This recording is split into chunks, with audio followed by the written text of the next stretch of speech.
حضرت ابراہیم علیہ السلام بچپن میں ہی بتوں سے نفرت کرتے تھے، اور کئی ایسے مواقع پر اپنے چچا آزر کو اور اپنی قوم کو یہ آگاہ کرتے رہتے تھے کہ یہ بتوں کی پوجا جو ہے یہ ٹھیک نہیں ہے۔ دعوت توحید دیتے، دعوت حق ان کو دیتے، اور ایک موقع پر سورہ الانبیاء کے اندر اللہ تعالیٰ نے ارشاد فرمایا کہ حضرت ابراہیم علیہ السلام نے اپنے چچا سے اور اپنی قوم سے یہ سوال کیا، اذ قال لأبیہ وقومہ، جب آپ نے کہا، یعنی حضرت ابراہیم علیہ السلام نے اپنے باپ یعنی اپنی عرفی باپ چچا آزر سے اور اپنی قوم سے، ما هذه التماثیل التي انتم لها عاکفون، یہ مورتیاں کیا ہیں جن کے آگے تم براجمان ہو کے بیٹھ جاتے ہو، جن کی پوجا کرتے ہو، یہ کیا ہے؟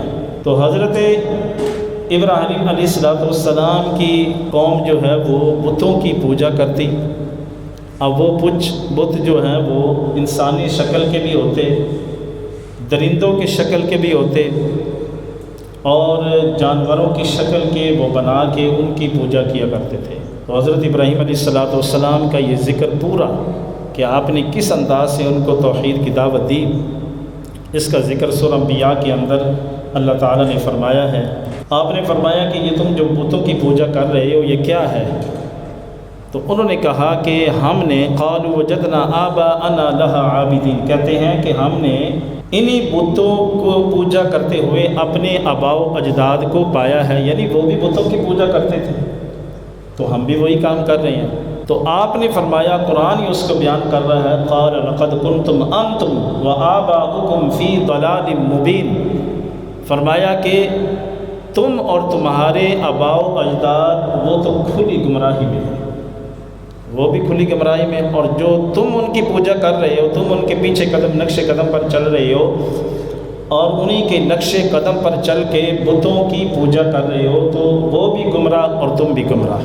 حضرت ابراہیم خلیل اللہ علیہ السلام نے بارہا ان کو دلائل کے ساتھ توجہ دلائی اور ان کو اس طرف ترغیب دلائی کہ بتوں کی پوجا کرنا یہ ٹھیک نہیں ہے، کیونکہ یہ بت وہ ہیں، قال فتعبدون من دون اللہ ما لا ينفعکم شیئا ولا یضرکم، فرمایا کہ جن کی تم اللہ کو چھوڑ کر عبادت کرتے ہو، نہ تو یہ کوئی نقصان دیتے ہیں نہ کوئی نفع دیتے ہیں۔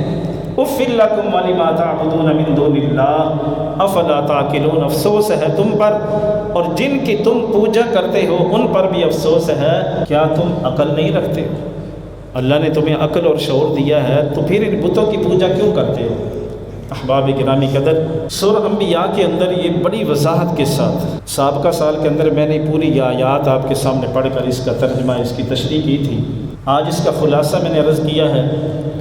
تو جب حضرت ابراہیم علیہ السلام دلائل سے ان کو سمجھاتے رہے، لیکن ان پر جب تمام حجتیں قائم ہو گئی، دلائل قائم ہو گئے، وہ نہ ماننے والے تھے، تو آپ نے فرمایا کہ ان کا سالانہ میلہ آ گیا۔ اب سال کے بعد وہ ایک میلے میں جایا کرتے تھے جہاں پر پوری قوم، اور آپ کس بادشاہ کا زمانہ آپ نے پایا ہے؟ نمرود کا، نمرود بن کنعان۔ 4 بادشاہ گزرے ہیں جنہوں نے پوری روئے زمین پر بادشاہی کی ہے، 2 ان میں سے مسلمان تھے اور 2 کافر تھے، اور نمرود بن کنعان کا زمانہ ہی حضرت ابراہیم علیہ السلام نے پایا، اور یہ وہ پہلا بادشاہ تھا جس نے اپنے سر پہ تاج رکھا، یعنی اس سے پہلے جو بادشاہ گزرے انہوں نے کبھی اپنے سر پر یہ شاہی تاج اپنے سر پر نہیں سجایا، لیکن یہ پہلا بادشاہ تو نمرود کا زمانہ پایا۔ حضرت ابراہیم علیہ السلام نے اپنی قوم کو اور جتنے بھی وزیر، مشیر، بادشاہ، سب کو یہ کہا کہ یہ بتوں کی پوجا ٹھیک نہیں ہے۔ احباب گرامی قدر، جب قوم کے پاس دینے کے لیے کوئی دلیل نہ تھی تو اب انہوں نے کیا کیا؟ آپس میں مشورہ کیا۔ قرآن اس کو بیان کرتا ہے کہ انہوں نے کہا، قالوا حرقوه وانصروا آلهتکم ان کنتم فاعلین، آپس میں مشورہ کرنے لگے کہ اگر تم نے اپنے خداؤں کی مدد کرنی ہے، اگر کچھ کرنا ہی ہے تو پھر اس انداز میں اپنے خداؤں کی مدد کرو کہ حضرت ابراہیم علیہ السلام کو آگ میں ڈال دو، اس طرح تم اپنے خداؤں کی مدد کر لو۔ عجیب بات ہے کہ خدا تو وہ ہوتا ہے جو ہماری مدد کا محتاج نہیں بلکہ ہم اپنے رب کے محتاج ہیں۔ اب کیا کیا، یہ پروگرام بنایا قوم نے، اور نمرود بادشاہ نے اپنی قوم کے ساتھ مل کر یہ پلاننگ تیار کی کہ اگر اپنے بتوں کی، اپنے خداؤں کی مدد کرنا ہی چاہتے ہو تو کیا کرو، حضرت ابراہیم علیہ السلام کو آگ میں ڈال دو۔ حضرت ابراہیم علیہ السلام کے لیے آگ کی تیاری کا مکمل پلاننگ تیار ہو گئی، اور اس پر سب کا، قوم کا اتفاق ہو گیا۔ حضرت ابراہیم علیہ السلام کو ایک گھر کے اندر قید کر دیا گیا، اور ایک آپ کے لیے عمارت تعمیر کرنے کا پروگرام بنایا گیا، جس کو قرآن نے بیان کیا، قَالُوا ابْنُوا لَهُ بُنْيَانًا فَأَلْقُوهُ فِي الْجَحِيمِ۔ اللہ تعالیٰ نے ارشاد فرمایا، انہوں نے کہا آپس میں کہ ہم ایک عمارت کو تعمیر کرتے ہیں، پھر اس میں آگ جلائیں گے، اس بھڑکتی ہوئی آگ کے اندر حضرت ابراہیم خلیل اللہ علیہ السلام کو ڈال دیں گے۔ اب یاد رکھیے کہ جب یہ آگ کی پلاننگ تیار ہو گئی، ایک گھر تعمیر کیا گیا، ایک عمارت تعمیر کی گئی، بہت بڑی عمارت۔ اب وہاں کے نوجوان ہو یا بچہ ہو، مرد ہو یا عورت ہو، سب نے مل کر لکڑیاں جمع کرنی شروع کی۔ روایات میں آتا ہے کہ 30 دن تک لکڑیاں جمع ہوتی رہیں، اور ایک دوسری روایت میں آتا ہے کہ 40 دن تک لکڑیاں جمع ہوتی رہیں، اور اس مکان کے اندر اتنی لکڑیوں کا انبار لگ گیا، حتیٰ کہ عورتیں منت مانا کرتی تھیں۔ کیا منتیں؟ عورتیں یہ کیا کرتی تھیں کہ اگر مجھے کوئی بیماری لگی ہوئی ہے تو وہ ٹھیک ہو گئی نا، تو میں یہ منت مانتی ہوں کہ اپنی بیماری سے شفا حاصل کرنے پر میں اس عمارت کے اندر کچھ لکڑیاں رکھوں گی جس میں حضرت ابراہیم علیہ السلام کو جلایا جائے گا۔ اب اس طرح کی منتیں مانتے، لکڑیاں جمع ہو گئی تو آگ جلا دی گئی۔ اتنی بڑی آگ کے آسمان سے شعلے باتیں کر رہے ہیں، اور اس آگ کی تپش اتنی زیادہ ہے کہ اس کے آس پاس سے کوئی پرندہ بھی گزرتا ہے تو وہ جل کر راکھ ہو جاتا ہے۔ اب حضرت ابراہیم علیہ السلام کے لیے یہ آگ تیار کر دی گئی۔ جب یہ منظر نمرود نے اپنی قوم کے سامنے پوری تیاری کر لی حضرت ابراہیم علیہ السلام کو آگ میں پھینکنے کے لیے، تو احباب گرامی قدر، زمین اور آسمان کی وہ مخلوق جو ہمیں نظر نہیں آتی، اس منظر کو وہ بھی دیکھ رہی تھی کہ آج عجیب منظر ہے کہ حضرت ابراہیم خلیل اللہ علیہ السلام کوئی عام ہے، اور ان کے لیے پوری پلاننگ کے تحت آگ تیار کر دی گئی ہے۔ آسمانی اور زمینی مخلوق کیا عرض کرتی ہیں؟ حضرات گرامی قدر، آسمانی اور زمینی مخلوق نے جب یہ منظر دیکھا کہ عجیب منظر ہے کہ اللہ کا اس وقت یاد کرنے والا، رب کو یاد کرنے والا اس پوری دھرتی کے اندر ایک ہی بندہ ہے، اور وہ کون ہے؟ حضرت ابراہیم خلیل اللہ علیہ السلام۔ آسمانی مخلوق بھی دیکھ رہی ہے، زمینی مخلوق بھی دیکھ رہی ہے، اور سارے زار و قطار رو رہے ہیں، عرض کر رہے ہیں مالک آج کیا ماجرا ہے؟ اس دھرتی پر تیرا نام لینے والا ایک ہے، اور اس کے لیے بھی آج اس کو آگ میں ڈالا جانا، یہ منظر ہے تو کیا ہے؟ حضرت ابراہیم علیہ السلام کے لیے آگ تیار ہو گئی۔ اللہ اکبر، رب تعالیٰ کی طرف سے یہ فرمایا گیا، اے میری مخلوق، آج حضرت ابراہیم خلیل اللہ علیہ السلام اگر تمہیں یہ کہیں کہ میری مدد کرو تو میری طرف سے اجازت ہے، جس مخلوق کو حضرت ابراہیم علیہ السلام کہیں کہ میری مدد کرو، میری طرف سے اجازت ہے، تم مدد کر سکتے ہو۔ اللہ اکبر، اگر نہ کہیں تو اللہ رب العزت کی طرف سے یہ اعلان ہوا کہ حضرت ابراہیم خلیل اللہ ہیں، ہمارے دوست ہیں، اگر کسی سے فریاد نہ کریں، کسی سے مدد نہ مانگے تو یاد رکھنا رب ان کی مدد کے لیے کافی ہے۔ دلی سبحان اللہ۔ تو حضرت ابراہیم علیہ السلام کے لیے کیا فرمایا کہ اگر حضرت ابراہیم نہ مدد مانگے تو رب تعالیٰ اپنے خلیل کی مدد کے لیے کافی ہے۔ اب حضرت ابراہیم علیہ السلام، یہ منظر آسمانی مخلوق نے بھی، زمینی مخلوق بھی دیکھ رہی ہے، اور پھر دیکھیے کہ حضرت ابراہیم علیہ السلام کی مدد کے لیے اللہ کے فرشتے حاضر ہو گئے۔ جو آسمان کا وہ فرشتہ جو پانی برساتا ہے وہ آپ کی بارگاہ میں حاضر ہوا، عرض کی آپ مجھے حکم دے، میں پانی برساتا ہوں، یہ آگ بجھ جائے گی۔ ہواؤں کو چلانے والا فرشتہ، آندھی اور طوفان کو چلانے والا فرشتہ عرض کرتا ہے اے ابراہیم خلیل اللہ علیہ السلام آپ مجھے حکم دے، میں ابھی ہوا چلاؤں گا، آندھی اور طوفان چلاؤں گا، یہ آگ اسی وقت ختم ہو جائے گی۔ تو حضرت ابراہیم علیہ السلام جب آپ کو یہ فرشتوں کی طرف سے مدد کے لیے کہا گیا تو حضرت ابراہیم خلیل اللہ علیہ السلام کا جواب سنیے۔ آپ نے فرمایا اے فرشتوں مجھے تمہاری کوئی مدد نہیں چاہیے، بلکہ آپ نے کہا حسبی اللہ نعم الوکیل۔ آپ نے فرمایا میرا رب میرے لیے کافی ہے اور وہ بہترین کارساز ہے، وہی میری مدد کرنے والا ہے۔ رب جس طرح چاہے گا جب چاہے گا میری مدد فرمائے گا، میں اپنی رب کی مدد پر خوش ہو جاؤں گا، مجھے تمہاری مدد کی ضرورت نہیں ہے۔ اب جب ساری تیاری مکمل ہے تو پھر حضرت جبریل امین سید الملائکہ بھی آپ کی بارگاہ میں حاضری دیتے ہیں، اور حضرت جبریل امین علیہ السلام آ کر کہتے ہیں کہ ابراہیم میری کوئی مدد کی ضرورت ہو تو آپ حکم کریں، میں زمین کو تہو بالا کر دوں گا، یہ سب کچھ ختم ہو جائے گا۔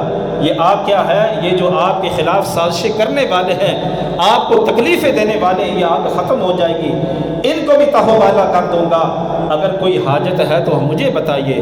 تو حضرت جبریل امین علیہ السلام نے جب یہ کہا تو حضرت ابراہیم خلیل علیہ السلام نے فرمایا جبریل مجھے کوئی حاجت نہیں ہے، میں اپنی ساری حاجات کو اللہ کے سپرد کر دیا، میں نے اپنی ساری حاجات کو اللہ کے سپرد کر دیا ہے۔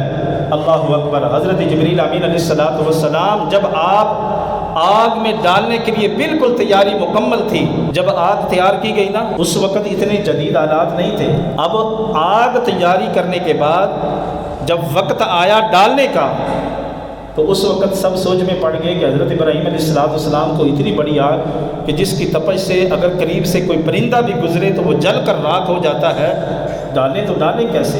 تو یہاں پر جو پلاننگ کے تحت جو مشورہ دینے والا تھا وہ شیطان ملعون تھا، اس نے کہا ان کے لیے منجنیق تیار کرو، اس کے اندر ان کو رکھو اور پھینک دو، یہ آگ میں چلے جائیں گے۔ تو حضرت ابراہیم خلیل علیہ السلام جب بالکل منجنیق کے اندر تیار ہیں اور نمرود اور اس کے حواری اور اس کی قوم جو ہے آپ کو آگ میں پھینکنے کے لیے مکمل تیاری میں تھی، تو حضرت جبریل امین علیہ السلام اس وقت بھی حاضر ہوئے، کہا کوئی حاجت ہے تو مجھے بتائیے۔ آپ نے فرمایا تم سے کوئی حاجت نہیں ہے، میں نے اگر کوئی سوال کرنا ہے مدد لینی ہے تو اس رب ذوالجلال سے مدد لیں۔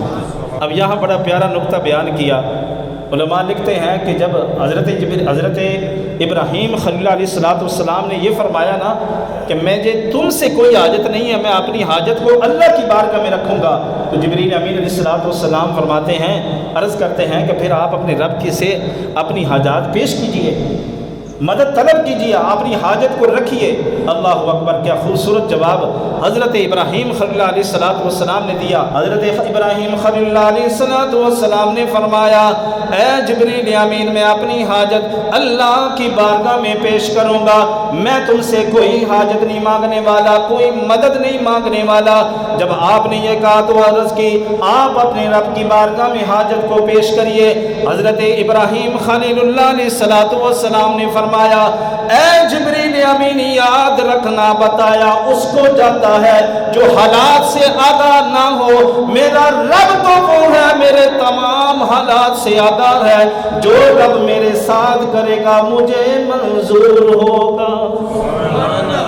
بتایا اس کو جاتا ہے جس کو پتہ ہی کوئی نہ ہو۔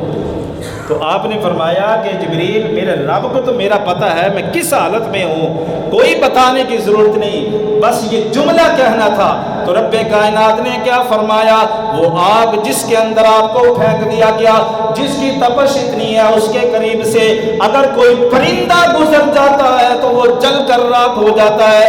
جب اس آگ کے اندر حضرت ابراہیم خلیل علیہ السلام کو ڈال دیا گیا، جب آپ نے یہ جملہ کہا تو رب نے فرمایا یا نار کونی بردا وسلاما علی ابراہیم۔ کیا فرمایا، اے آگ ٹھنڈی ہو جا اور سلامتی والی بھی ہو جا حضرت ابراہیم خلیل علیہ السلام پر۔ تو یہ اگر اللہ تعالیٰ علماء کرام نے لکھا ہے کہ اگر آگ کو اللہ تعالیٰ اتنا ارشاد فرماتا ہے کہ آگ ٹھنڈی ہو جا، تو اس کی ٹھنڈک سے بھی حضرت ابراہیم علیہ السلام مر سکتے تھے۔ اور حضرت ابراہیم علیہ السلام کے لیے آگ صرف ٹھنڈی ہونے کا حکم نہیں کیا، بلکہ رب نے فرمایا آگ میرا حکم ہے ٹھنڈی بھی ہو جا اور ابراہیم پر سلامتی والی بھی ہو جا۔ اور یہاں ایک باریک نقطہ علماء نے لکھا ہے کہ آگ کا کام کیا ہوتا ہے؟ جلانا، یہ آگ کی صفت ہے، اور آگ کے اندر گرمی بھی ہوتی ہے، حدت ہوتی ہے، تپش ہوتی ہے۔